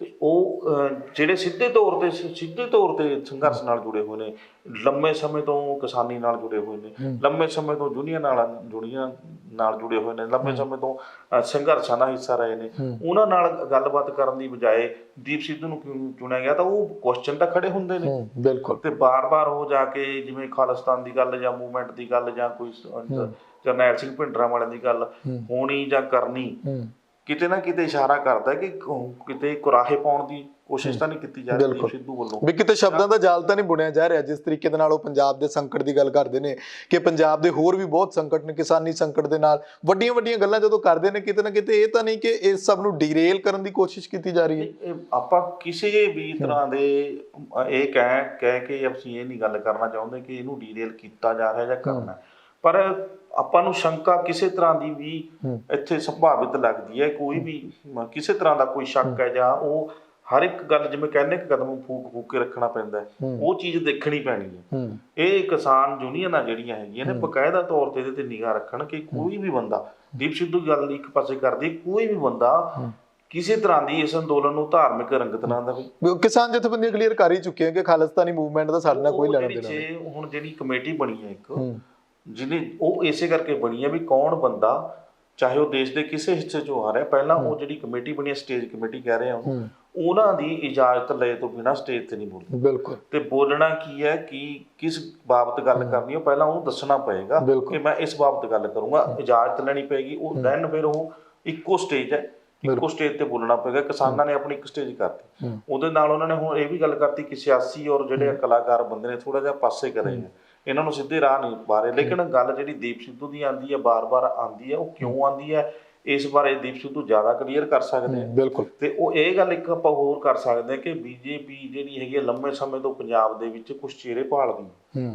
ਉਹਨਾਂ ਦੇ ਵਿੱਚ ਦੀਪ ਸਿੱਧੂ ਵੀ ਹੋ ਸਕਦਾ ਹੈ ਜਾਂ ਹੋਰ ਵੀ ਕੋਈ ਬੰਦੇ ਹੋ ਸਕਦੇ ਨੇ ਜਿਨ੍ਹਾਂ ਨਾਲ ਅੱਗੇ ਪਾਰਟੀ ਨੂੰ ਤੋਰਿਆ ਜਾਵੇ। ਦੇਖੋ, ਰਾਜਨੀਤਿਕ ਪਾਰਟੀ ਦਾ ਰਾਜਨੀਤੀ ਚਲਾਉਣ ਦੇ ਲਈ ਉਹਨਾਂ ਨੂੰ ਬੰਦੇ ਤਾਂ ਚਾਹੀਦੇ ਨੇ। ਬਿਲਕੁਲ। ਤੇ ਪੰਜਾਬ ਦੇ ਲੋਕ ਜਿਹੜੇ ਖਾਸ ਕਰ ਨੌਜਵਾਨ ਨੇ, ਇਹਨਾਂ ਨਾਲ ਜੁੜੇ ਹੋਏ ਨੇ, ਕਲਾਕਾਰਾਂ ਨਾਲ, ਤੇ ਉਹਨਾਂ ਨੂੰ ਇਕੱਠ ਵੀ ਚਾਹੀਦਾ, ਵੋਟਾਂ ਵੀ ਚਾਹੀਦੀਆਂ ਨੇ, ਤੇ ਇੱਕ ਚਿਹਰੇ ਵੀ ਚਾਹੀਦੇ ਨੇ, ਨੌਨ ਚਿਹਰੇ ਜਿਹੜੇ ਹੁਣ ਹੋ ਸਕਦਾ ਕੋਈ ਏਦਾਂ ਦਾ ਕੋਈ ਬੰਦਾ ਹੋਰ ਲਿਆ ਕੇ, ਜਾਂ ਦੀਪ ਸਿੱਧੂ ਜਾਂ ਕੋਈ ਹੋਰ ਬੰਦਾ, ਅਸੀਂ ਇਹ ਨਹੀਂ ਕਹਿੰਦੇ ਕਿ ਦੀਪ ਸਿੱਧੂ ਹੀ ਲੈ ਕੇ ਆਏ, ਜਾਂ ਕੋਈ ਵੀ ਬੰਦਾ ਉਹ ਲਿਆ ਕੇ ਵਾੜ ਸਕਦੇ ਪੰਜਾਬ ਦੇ ਵਿੱਚ ਕਿ ਆਪਣਾ ਚਿਹਰਾ ਅਸੀਂ ਇਹ ਬਣਾ ਕੇ ਭੇਜ ਦੀ ਕਿ ਥੋੜੀ ਸਮੇਂ ਹੀ ਕਿਸਾਨੀ ਸੰਘਰਸ਼ ਦੀ ਮੈਂ ਤੇਰੇ ਨਾਲ ਇੱਕ ਪਾਸੇ ਹੋ ਕੇ ਰਾਜਨੀਤੀ ਪਾਰਟੀ ਚਲਾਵੇ ਤੇ ਬਾਅਦ ਵਿੱਚ ਆ ਕੇ ਚੋਣਾਂ ਜਿੱਤ ਕੇ ਸਾਡੇ ਨਾਲ ਰਲ ਜੇ। ਬਿਲਕੁਲ। ਤੇ ਉਹ ਚੀਜ਼ ਵੀ ਹੋ ਸਕਦੀ ਹੈ। ਤੇ ਇਹ ਬਿਲਕੁਲ ਆਪਾਂ ਇਹਦੇ ਵਿਚਾਲੇ ਇਹ ਵੀ ਗੱਲ ਜੋੜ ਲਈਏ ਨਾ ਕਿ ਨੌਜਵਾਨ ਜਿਹੜੇ ਨੇ ਉਹਨਾਂ ਨੂੰ ਚਾਹੀਦਾ ਹੈ ਕਿ ਇਹਨਾਂ ਗਾਇਕਾਂ ਐਕਟਰਾਂ ਤੋਂ ਹਟ ਕੇ ਜਿਹੜਾ ਉਹ ਕਿਸਾਨਾਂ ਦੇ ਜਿਹੜੇ ਲੀਡਰ ਨੇ, ਇਹਨਾਂ ਦੇ ਬਜ਼ੁਰਗ ਨੇ, ਉਹਨਾਂ ਦੇ ਨਾਲ ਜੁੜਨ, ਉਹਨਾਂ ਨੂੰ ਸਮਝਣ। ਜਿਹੜਾ ਜਿਵੇਂ ਆਪਾਂ ਸ਼ੁਰੂ ਤੋਂ ਹਰ ਇੰਟਰਵਿਊ ਦੇ ਵਿੱਚ ਹਰ ਥਾਂ ਤੇ ਗੱਲ ਕਰਦੇ ਆ ਕਿ ਜੋਸ਼ ਦੇ ਨਾਲ ਹੋਸ਼ ਨੂੰ ਥੋੜਾ ਬਣਾ ਕੇ ਰੱਖਣ, ਇਹ ਨਾ ਹੋਵੇ ਕਿਤੇ ਸਾਰਾ ਕੁਝ ਖਿੰਡਾ ਬਣਾ ਦੇਣ ਇੱਕ ਪਾਸੇ। ਦੇਖੋ, ਨੌਜਵਾਨ ਜਿਹੜਾ ਹੈਗਾ ਜੁੜਿਆ, ਬਹੁਤ ਵੱਡੀ ਐ ਕਹਿ ਲਓ ਅੱਛੀ ਗੱਲ ਹੋਈ ਹੈ ਇਹ ਕਿ ਅੰਦੋਲਨ ਨੂੰ ਪਹਿਲਾਂ ਸਾਂਭਣ ਵਾਲੇ ਸਿਰਫ ਤੇ ਸਿਰਫ ਬਜ਼ੁਰਗ ਸੀਗੇ। ਸੰਘਰਸ਼ ਇਹਨਾਂ ਦੇ ਸਿਰ ਤੇ ਲੜੇ ਜਾਂਦੇ ਸੀ। ਅੱਗੇ ਇਹ ਵੀ ਫਿਕਰਮੰਦ ਸੀ ਕਿ ਸਾਡੇ ਜਾਣ ਤੋਂ ਬਾਅਦ ਅਗਰ ਕੋਈ ਕਿਸਾਨੀ ਤੇ ਜਾਂ ਕਿਸਾਨਾਂ ਤੇ ਜਾਂ ਪੰਜਾਬ ਤੇ ਕੋਈ ਭੀੜ ਪੈਂਦੀ ਹੈ ਤਾਂ ਕੌਣ ਸਾਂਭੇਗਾ। ਇਸ ਅੰਦੋਲਨ ਨੇ ਇਹ ਗੱਲ ਤਾਂ ਕਲੀਅਰ ਕਰਤੀ ਕਿ ਨੌਜਵਾਨ ਜਦੋਂ ਜੁੜ ਕੇ ਆ ਕੇ ਤਾਂ ਉਹਨਾਂ ਨੂੰ ਰਣਨੀਤੀਆਂ, ਨੀਤੀਆਂ ਕਿੱਦਾਂ ਦੀ ਪਾਲਿਸੀਆਂ ਨੇ, ਕਿੱਦਾਂ ਅੰਦੋਲਨ ਚੱਲਦੇ ਨੇ, ਤਿਆਰ ਹੋ ਰਹੇ ਨੇ, ਸਾਂਭੇ ਜਾਂਦੇ ਨੇ, ਉਹਨਾਂ ਨੂੰ ਤਿਆਰੀ ਦਾ ਪਤਾ ਲੱਗੂਗਾ, ਉਹਨਾਂ ਨੂੰ ਅੰਦੋਲਨ ਚਲਾਉਣ ਦੀ ਜਿਹੜੀ ਸਿੱਖਿਆ ਉੱਥੋਂ ਮਿਲੂਗੀ। ਦੂਜੀ ਗੱਲ, ਜਿਹੜੇ ਨਸ਼ੇੜੀ ਹੋਣ ਦਾ ਇਹਨਾਂ ਤੇ ਧੱਬਾ ਲੱਗਿਆ ਹੋਇਆ ਸੀ, ਉਹ ਵੀ ਕਿਤੇ ਨਾ ਕਿਤੇ ਧੋਤਾ ਜਾਊਗਾ। ਖਾਸ ਕਰ ਜਿਹੜੇ ਬੰਦੇ ਇਸ ਪਾਸੇ ਗਲਤ ਰਸਤੇ ਪੈ ਵੀ ਗਏ ਸੀ, ਚਾਹੇ ਭਟਕ ਗਏ ਸੀ ਕਹਿ ਲਓ ਆਪਾਂ, ਚਾਹੇ ਕਿਸੇ ਲਾਲਚ ਵਸ ਜਾਂ ਕਿਸੇ ਨੇ ਜਾਣ ਬੁੱਝ ਕੇ ਲਾਏ ਸੀ ਨਸ਼ੇ ਵਾਲੇ ਪਾਸੇ, ਉਹਨਾਂ ਨੂੰ ਵੀ ਸੇਧ ਲੈਣ ਦੀ ਲੋੜ ਹੈ ਕਿ ਇਸ ਅੰਦੋਲਨ ਦਾ ਹਿੱਸਾ ਬਣਨ, ਇੱਥੇ ਆ ਕੇ ਸਾਰਾ ਕੁਝ ਛੱਡ ਕੇ ਆਪਣਿਆਂ ਲਈ ਲੜਨ, ਆਪਣਿਆਂ ਲਈ ਸੰਘਰਸ਼ ਕਰਨ। ਬਿਲਕੁਲ। ਚਰਚਾ ਇਹ ਵੀ ਹੈ ਨਾ ਕਿ ਕਹਿੰਦੇ ਕਿ ਬੀਜੇਪੀ ਜਿਹੜੀ ਹੈ ਸੋਸ਼ਲ ਮੀਡੀਆ ਤੇ ਕਹਿੰਦੇ ਇੱਕ ਮਜ਼ਾਕ ਜਿਹੜਾ ਬੀਜੇਪੀ ਤੇ ਤੰਜ ਕੱਸਿਆ ਜਾ ਰਿਹਾ ਕਿ ਬੀਜੇਪੀ ਨੇ ਉੜਤਾ ਪੰਜਾਬ ਦੇਖ ਕੇ, ਫਿਲਮ ਦੇਖ ਕੇ ਉੱਥੋਂ ਅੰਦਾਜ਼ਾ ਜਿਹਾ ਲਾਇਆ ਹੋਇਆ ਸੀ, ਇੱਕ ਭੁਲੇਖਾ ਜਿਹਾ ਪਾਲਿਆ ਹੋਇਆ ਸੀ, ਤੇ ਪੰਜਾਬੀਆਂ ਨੇ, ਨੌਜਵਾਨਾਂ ਨੇ ਉਹ ਭੁਲੇਖਾ ਦੂਰ ਕਰਤਾ। ਬਿਲਕੁਲ ਭੁਲੇਖਾ ਦੂਰ ਕੀਤਾ ਹੈ ਨੌਜਵਾਨਾਂ ਨੇ, ਔਰ ਨੌਜਵਾਨਾਂ ਨੂੰ ਅਸੀਂ ਵੀ ਆਪਣੇ ਆਪਾਂ ਕਹਿ ਸਕਦੇ ਹਾਂ ਕਿ ਨਿੱਜੀ ਸਾਡੀ ਰਾਏ ਹੈਗੀ ਹੈ ਕਿ ਜਿਹੜੇ ਕੇਸ ਕਤਲ ਕਰਕੇ ਜਾਂ ਵਾਲ ਕਟਾ ਕੇ ਉੱਥੇ ਬੈਠੇ ਨੇ, ਅੱਜ ਉੱਥੇ ਦਸ਼ਮੇਸ਼ ਪਿਤਾ ਦੀ ਗੱਲ ਹੋ ਰਹੀ ਆ, ਅੱਜ ਸਿੱਖੀ ਦੀ ਗੱਲ ਹੋ ਰਹੀ ਹੈ, ਹਰੀ ਸਿੰਘ ਨਲੂਏ ਵਰਗੇ ਦੀਆਂ, ਬੰਦਾ ਸਿੰਘ ਬਹਾਦਰ ਵਰਗੇ ਦੀਆਂ ਵਾਰਾਂ ਸੁਣਾਈਆਂ ਜਾ ਰਹੀਆਂ ਨੇ, ਤਾਂ ਉਹਨਾਂ ਨੂੰ ਵੀ ਚਾਹੀਦਾ ਕਿ ਉਹ ਉੱਥੇ ਕੇਸ ਦਸਤਾਰਾਂ ਸਜਾ ਲੈਣ, ਉਹ ਦਸਤਾਰਾਂ ਸਜਾ ਕੇ ਸੱਚੀ ਮੁੱਚੀ ਦਸ਼ਮੇਸ਼ ਪਿਤਾ ਦੇ ਪੁੱਤ ਹੋ ਕੇ ਦਿਖਾਉਣ ਉੱਥੇ, ਉਹ ਉੱਥੋਂ ਸੇਧ ਲੈ ਕੇ ਆਉਣ। ਔਰ ਵੱਡੀ ਗੱਲ ਜਿਹੜੀ ਜਿੱਦਾਂ ਹੁਣ ਕੰਗਣਾ ਰਣੌਤ ਦੀ ਗੱਲ ਚੱਲੀ ਸੀ, ਉਹ ਕਹਿੰਦੀ ਸੀ ਬੀਬੀਆਂ 100-100 ਰੁਪਏ 'ਚ ਆ ਕੇ ਅੰਦੋਲਨ ਦਾ ਹਿੱਸਾ ਬਣੀਆਂ ਹੋਈਆਂ ਨੇ, ਤੇ ਉਹ ਜੇ ਉਹਨਾਂ ਨੂੰ ਸ਼ੱਕ ਹੈ ਕੋਈ ਤਾਂ ਉਹ ਜਾ ਕੇ ਪਿੰਡਾਂ ਦੇ ਪਿੰਡ ਦੇਖ ਲੈਣਾ। ਬਿਲਕੁਲ। ਚਰਚਾ ਤੇ ਕਰਨਾ ਕਿ ਇੱਥੇ ਆ ਕੇ ਪਿੰਡਾਂ ਦੇ ਪਿੰਡ ਖਾਲੀ ਹੋ ਕੇ ਇੱਥੋਂ ਨਿਕਲ ਰਹੇ ਨੇ ਔਰ ਆ ਰਹੇ ਨੇ ਅੱਗੇ ਪਿੱਛੇ ਜਥੇ ਅੱਗੇ ਆ ਕੇ ਦੇਖਣ ਪੰਜਾਬ ਦੇ ਵਿੱਚ। ਬਿਲਕੁਲ। ਇਕੱਲਾ ਪੰਜਾਬ, ਤੁਸੀਂ ਪੰਜਾਬ ਨੂੰ ਕਹਿ ਸਕਦੇ ਹੋ, ਚਲੋ ਕਹਿ ਲਾ, ਤੁਸੀਂ ਕਹਿਤਾ, ਤੁਹਾਡੀ ਵੱਡੀ ਗੱਲ ਕਰਤੀ 1% ਤੇ ਬਾਕੀ ਸਟੇਟਾਂ ਦੇ ਵਿੱਚੋਂ ਤੁਸੀਂ ਬਾਕੀ ਸਟੇਟਾਂ ਦੇਖ ਲਓ ਜਾ ਕੇ, ਬਿਲਕੁਲ ਉਹਨਾਂ ਦੇ ਜਦੋਂ ਫਿਰ ਇਹਦਾ ਮਤਲਬ ਜਦੋਂ ਤੁਸੀਂ ਭੀੜਾਂ ਇਕੱਠੀਆਂ ਕਰਦੇ ਹੋ ਤਾਂ 100 ਰੁਪਏ ਨਾਲ ਕਰਦੇ ਹੋ। ਬਿਲਕੁਲ ਤੁਸੀਂ ਉਹ ਕਰਦੇ ਨੇ ਨਾ, ਸਿਆਸੀ ਲੀਡਰ ਕਰਦੇ ਨੇ, ਉੱਥੇ ਦਿਹਾੜੀਆਂ ਦਿੱਤੀਆਂ ਜਾਂਦੀਆਂ, ਉੱਥੇ ਦਾਰੂ ਸਿੱਕਾ ਚੱਲਦਾ ਹੈ, ਤੇ ਉਹੀ ਜਿਹੜਾ ਉਹ ਦਿਮਾਗ ਦੇ ਵਿੱਚ ਜਿਵੇਂ ਕਹਿ ਲਈਏ ਕਿ ਲੋਕ ਇਹ ਗੱਲ ਕਹਿ ਰਹੇ ਨੇ ਕਿ ਚਮਚਾਗਿਰੀ ਦੀ ਹੱਦ ਹੁੰਦੀ ਹੈ, ਤੁਸੀਂ ਕਰਨੀ ਹੈ ਸਿਆਸਤ ਕਰਨੀ ਹੈ ਤੁਸੀਂ ਕਰੋ, ਪਰ ਕਿਸੇ ਗਰੀਬ ਤੇ ਕਿਸੇ ਮਜ਼ਲੂਮ ਦੇ ਉੱਤੇ ਉਹਨਾਂ ਦੇ ਜ਼ਖਮਾਂ ਤੇ ਨੂਨ ਨਾ ਛਿੜਕੋ। ਤੇ ਜਵਾਬ ਜਿਹੜਾ ਉਹ ਪੰਜਾਬੀ ਬਾਖੂਬੀ ਦੇ ਰਹੇ ਨੇ ਕੰਗਨਾ ਰਣੌਤ ਨੂੰ, ਪੰਜਾਬੀ ਔਰਤਾਂ, ਪੰਜਾਬੀ ਬਜ਼ੁਰਗ, ਮੁਟਿਆਰਾਂ, ਪੰਜਾਬੀ ਬੱਚੇ ਜਵਾਬ ਦੇ ਰਹੇ ਨੇ ਕੰਗਨਾ ਰਣੌਤ ਨੂੰ। ਉਹ ਜਾ ਕੇ ਉਹਨਾਂ ਨੂੰ ਟਵਿੱਟਰ ਦੇ ਉੱਤੇ ਜਾਂ ਸੋਸ਼ਲ ਮੀਡੀਆ ਦੇ ਉੱਤੇ, ਫੇਸਬੁੱਕ ਦੇ ਸਾਰੇ ਪਲੇਟਫਾਰਮਸ ਤੇ ਚੈੱਕ ਕਰ ਲੈਣਾ ਚਾਹੀਦਾ ਕਿ ਇਸ ਤਰ੍ਹਾਂ ਦੀ ਗਲਤੀ ਜਿਹੜੀ ਹੈ ਅੰਦੋਲਨ ਦੇ ਦੌਰਾਨ, ਉਹ ਵੀ ਤਾਂ ਅੰਦੋਲਨ ਸੀ ਜਦੋਂ ਮਹਾਰਾਸ਼ਟਰ ਤੋਂ ਜਿਹੜੇ ਕਿਸਾਨ ਜਿਹੜੇ ਨੇ ਉਹ ਚੱਲ ਕੇ ਦਿੱਲੀ ਆਏ, ਉਦੋਂ ਵੀ ਤਾਂ ਸੀ। ਤੁਸੀਂ ਕੁਝ ਵੀ ਕਿਸੇ ਨੂੰ ਵੀ ਬੋਲ ਦਿੰਦੇ ਹੋ, ਇਸ ਸਭ ਦੇ ਉੱਤੇ ਜਿਹੜਾ ਉਹ ਸੋਚ ਸਮਝ ਲੈਣਾ ਚਾਹੀਦਾ, ਪਹਿਲਾਂ ਤੋਲੋ ਫਿਰ ਬੋਲੋ ਵਾਲੀ ਨੀਤੀ ਅਪਣਾਉਣੀ ਚਾਹੀਦੀ ਹੈ। ਮੈਂ ਪਰਮਿੰਦਰ ਜੀ ਉਸ ਪਾਸੇ ਹੁਣ ਆ ਜਾਈਏ, ਅਸੀਂ ਸਾਡੇ ਕੋਲ ਸਮਾਂ ਘੱਟ ਹੈ। ਮੈਂ ਗੱਲ ਕਰ ਰਿਹਾ ਸੀ ਕਿ ਇੰਟਰਨੈਸ਼ਨਲ ਲੈਵਲ ਦੇ ਉੱਤੇ ਜਿਸ ਤਰ੍ਹਾਂ ਇਸ ਦੀ ਆਵਾਜ਼ ਜਿਹੜੀ ਬੁਲੰਦ ਹੋ ਰਹੀ ਹੈ, ਸਾਡੇ ਜਿਹੜੇ ਕੈਨੇਡਾ ਦੇ ਵਿੱਚ ਨੇ ਸੱਜਣ ਸਿੰਘ ਹੋ ਗਏ ਜਾਂ ਹੋਰ ਜਿੰਨੇ ਪੰਜਾਬੀ ਮੰਤਰੀ ਜਾਂ ਪੰਜਾਬ ਉੱਥੋਂ ਦੇ ਪੰਜਾਬ ਦੇ ਜਿਹੜੇ ਨੁਮਾਇੰਦੇ ਨੇ ਜਿਹੜੇ ਉੱਥੇ ਪਹੁੰਚੇ ਹੋਏ ਨੇ ਪੰਜਾਬ ਤੋਂ, ਜਿਹੜੇ ਉੱਥੇ ਜਾ ਕੇ ਸਿਆਸਤ ਦੇ ਵਿੱਚ ਜਿਨ੍ਹਾਂ ਨੇ ਨਾਮਣਾ ਖੱਟਿਆ, ਅਮਰੀਕਾ 'ਚ, ਹੋਰ ਆਸਟ੍ਰੇਲੀਆ ਜਾਂ ਨਿਊਜ਼ੀਲੈਂਡ, ਵੱਖੋ ਵੱਖਰੀ ਥਾਵਾਂ ਤੇ, ਜਾਂ ਸਾਡੇ ਜਿਹੜੇ ਉੱਥੋਂ ਦੇ ਅੰਗਰੇਜ਼ ਜਿਹੜੇ ਸਿਆਸਤਦਾਨ ਨੇ ਉਹ ਵੀ ਸਪੋਰਟ ਕਰ ਰਹੇ ਨੇ, ਉਹ ਵੀ ਕਹਿ ਰਹੇ ਨੇ ਕਿ ਮਨੁੱਖੀ ਅਧਿਕਾਰਾਂ ਦਾ ਘਾਣ ਹੋਇਆ। ਇਹ ਸਭ ਨੂੰ ਕਿੱਦਾਂ ਦੇਖਦੇ ਹੋ ਕਿ ਸਾਡੀਆਂ ਸਰਕਾਰਾਂ ਨੂੰ ਇਹ ਚੀਜ਼ ਸਮਝ ਨਹੀਂ ਆ ਰਹੀ? ਸਮਝ ਤਾਂ ਕਿਉਂ ਨਹੀਂ ਹੈਗੀ ਸਮਝ?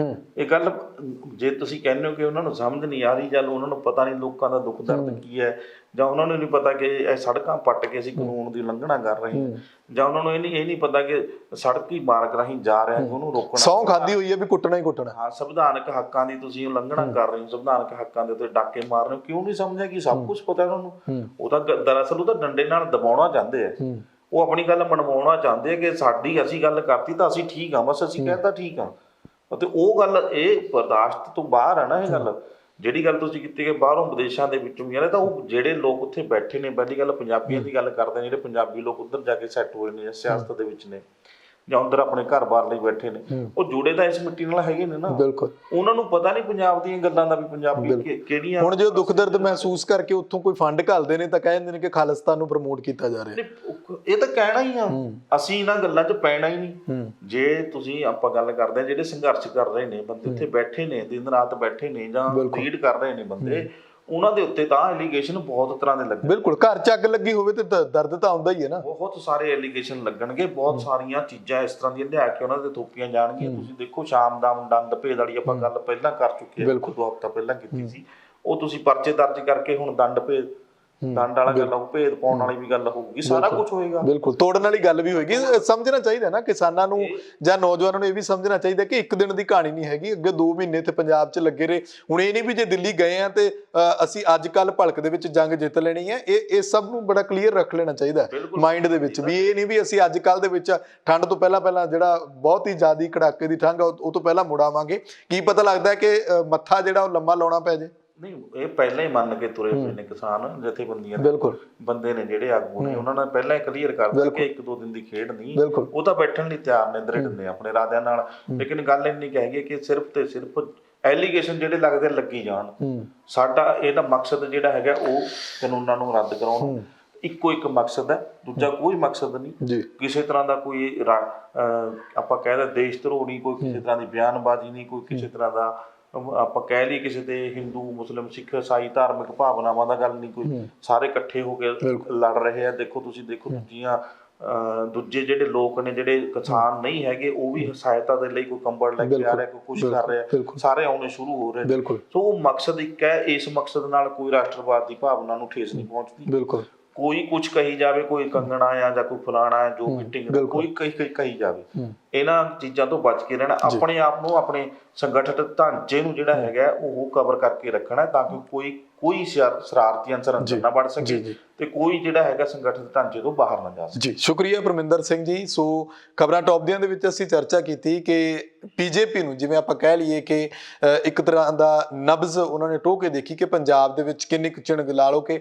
ਅਣਖ ਨੂੰ ਇੱਕ ਤਰੀਕੇ ਨਾਲ ਵੰਗਾਰਿਆ ਗਿਆ ਤੇ ਪੰਜਾਬੀ ਜਿਹੜਾ ਉਹ ਬਰੂਹਾਂ ਤੇ ਜਾ ਕੇ ਦਿੱਲੀ ਦੀਆਂ ਤੇ ਬੈਠੇ ਹੋਏ ਨੇ। ਕਿਸਾਨਾਂ ਨੂੰ ਤੇ ਬੀਜੇਪੀ ਨੂੰ ਤੇ ਹੋਰ ਸਿਆਸੀ ਲੀਡਰ ਨੂੰ ਇਹ ਸਭ ਨੂੰ ਸਮਝ ਲੈਣਾ ਚਾਹੀਦਾ ਹੈ ਕਿ ਕਿਸੇ ਨੂੰ ਵੀ ਦਬਾ ਕੇ ਜਾਂ ਕੁਚਲ ਕੇ ਤੁਸੀਂ ਉਹਦੇ ਉੱਤੇ ਕਾਨੂੰਨ ਨਹੀਂ ਥੋਪ ਸਕਦੇ। ਇਸ ਲਹਿਰ ਨੇ ਇਹ ਸਭ ਕੁਝ ਸਪਸ਼ਟ ਕਰ ਦਿੱਤਾ ਹੈ। ਤੁਹਾਨੂੰ ਇਹ ਪ੍ਰੋਗਰਾਮ ਕਿਸ ਤਰ੍ਹਾਂ ਦਾ ਲੱਗਿਆ, ਆਪਣੇ ਵਿਚਾਰ ਕਮੈਂਟ ਕਰਕੇ ਜ਼ਰੂਰ ਦੱਸਿਓ। ਲੋਕਰਾਜ ਚੈਨਲ ਪੰਜਾਬੀ ਨੂੰ ਸਬਸਕ੍ਰਾਈਬ ਕਰੋ। ਮੈਨੂੰ ਇਜਾਜ਼ਤ ਦਿਓ। ਧੰਨਵਾਦ।